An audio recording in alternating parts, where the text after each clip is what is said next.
የ30 ዓመታት ጉንጉንታን ያፈነዳው የአብን መግለጫ ባለፉት 30 ዓመታት በተቋም ቀርቶ በግለሰብ ስለ ሁኔታው የተናገረ በሽብርተኝነት የሚያስከስስ በትምክህተኝነት የሚያስፈርጅ በሞትና በዕድሜ ልክ እስራት የሚያስቀጣ በኢትዮጵያ ምድር መነገር ቀርቶ አስበሃል ተብሎ ፍርድ ቤት የሚያስቆም እጅጉን የተፈራ ጉዳይ ነበር የኤርትራ መገንጠልን ማውገዝ። ይህንን አይነገር አይደፈር ሁኔታ በሰሞኑ የአብን መግለጫ አየሩን ሞልቶት መነጋገሪያ ሆኖ ሰንብቷል። አብን ደፋር ድርጅት ብጤ ነገር ነው። ኢትዮጵያ ወይን ሞት በሚባል የአማራ ማህበረሰብ ውስጥ ገብቶ ብሔርተኝነትን አቀንቅኖ ዛሬ ከኛ በላይ አማራ የለም በሚል ሰርተፊኬት ለመስጠት የሚዳዳቸው ጠርዘኛ ፖለቲከኞችን በአማራ ምድር ፈጥሮ እርሱም ያልበጀ ፖለቲካዊ ከባቢ የፈጠረ ድርጅት ነው። ዛሬም ያንን የድፍረት መንገዱን በመቀጠል ገዢው መንግስት ሳይቀር ሊደፍረው ያልሞከረውን የኤርትራን ሀገርነት አልቀበልም፣ የኢትዮጵያን ጥቅም የሚነካ ነው የሚል መግለጫ በማውጣት የሁለት ሀገራት ፖለቲካ አየር ትርምስምሱን አውጥቶት ሰንብቷል። የኤርትራ መንግስት መግለጫ የኤርትራ ነጻነት አፍቃሪዎች ስድብና ዛቻ ሲያስተናግድ ከርሟል። ጋማውን ጭራውን ቢጎነዳድሉት አይተው ማመሉን ኮርቻ ሲጭኑት የሚለውን የትባህል ያረሳ የመሰለው አብን የዘውጌ ብሔርተኛ የፖለቲካ ፓርቲ ነኝ ቢልም ከዛ ዘለል ያለ መግለጫ በማውጣት የኢትዮጵያን የፖለቲካ አየር አነቃቅቶት ሰንብቷል።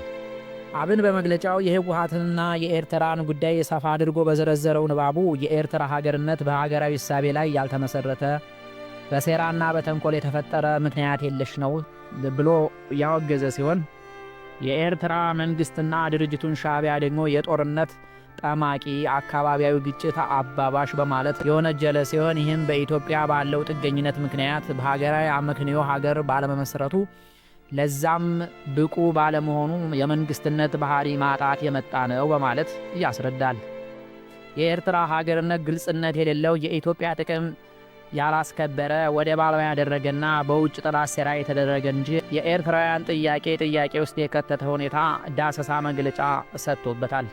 መግለጫው ከወጣ በኋላ በኢትዮጵያ ፖለቲካ ገበያ ውስጥ ከፍተኛ መነጋገሪያ ሆኖ የሰነበተ ሲሆን መግለጫው የሌላ ሀገር ሉዓላዊነትን የጣሰ ነው የሚል በኢትዮጵያ ኤርትራ አፍቃሪ ፖለቲከኞች ዘንድ የተወገዘ ሲሆን፣ በሌላ በኩል ደግሞ በባህር በር ያለመኖር ቁጭት ውስጥ የከተታቸውና ወቅታዊ የኤርትራ መንግስት አቋም ያስቆጣቸው ኢትዮጵያውያን ትክክል ነው፣ የኢትዮጵያ መንግስት ሳይኖራት የተደረገ የህግ ክፍተት ያለበት እንዲሁም እንደገና መታየት አለበት የሚል ክርክር ውስጥ ከቶ ሰንብቷል። የኤርትራ መንግስት ባወጣው አስቸኳይ መግለጫ ይህ የአብን ሳይሆን የኢትዮጵያ መንግስት አቋም ነው የሚል ሐሳብ ያንጸባረቀ መሆኑ የታየ ሲሆን ቀይ መስመራችን ተጥሷል፣ ከዚህ በኋላ መታገስ አንችልም የሚል ዲስኩር በማስታወቂያ ሚኒስትሩ የማነ ገብረ መስቀል በኩል አስነግሯል።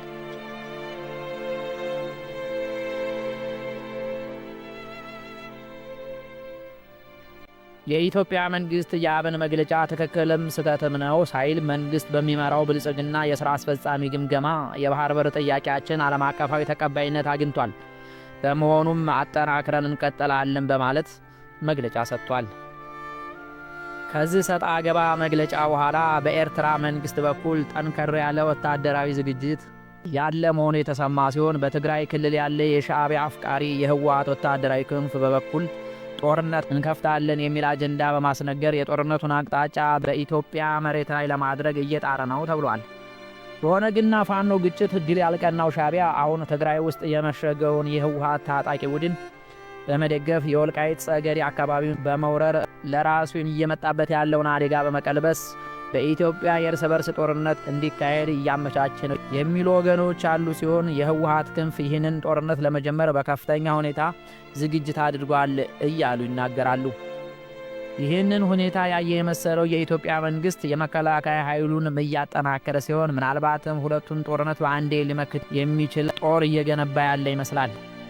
በዚህ የሰዓት ቀለበት ውስጥ ነው እንግዲህ አብን ከመንግስትም በላይ አለፍ ያለ አጀንዳ ይዞ ብቅ ያለው። ጉዳዩን አስመልክተው ማብራሪያ የሰጡት የድርጅቱ አባል ጋሻው መርሻ የአማራ ህዝብ እንደ አማራ ፍላጎቶች አሉት፣ እንደ ኢትዮጵያዊም ፍላጎቶች አሉት። በመሆኑም የኢትዮጵያ ጥቅም ሲነካ የአማራ ጥቅምም እንደተነካ ይገባናል። ስለዚህ ኤርትራ ፍትሃዊ ባልሆነ መንገድ ሀገር ስትሆን የኢትዮጵያ ጥቅም ተነክቷል፣ እንደ ህዝብም የአማራ ጥቅም ተነክቷል ብለዋል።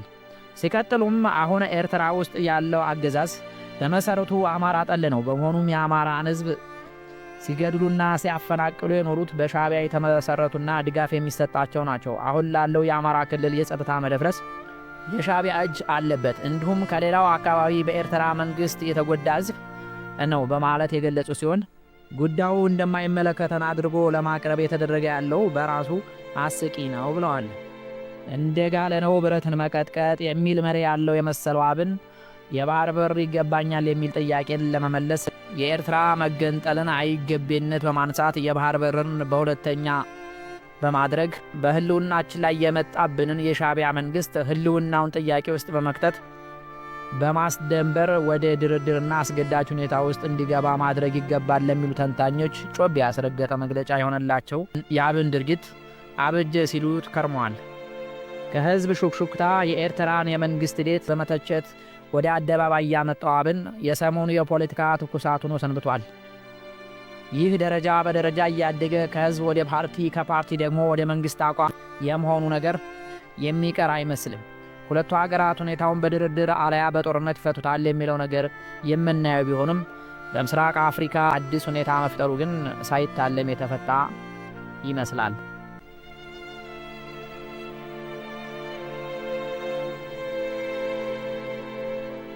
በሻዕቢያና በኤርትራ መንግስት ላይ የሰላ ትችት የሰነዘረው አብን በቀጣይ በሚካሄዱ ውይይቶች ሁኔታውን እገፋበታለሁ በማለት ተጨማሪ ማጠናከሪያ ሁኔታዎችን በአመራሩ እየተሰጠ ይገኛል። የዛሬን አበቃን። ላይክ፣ ሼር፣ ሰብስክራይብ አድርጉ። መልካም ብሩህ ቀን ከዋይቢ ወሬ። እናመሰግናለን።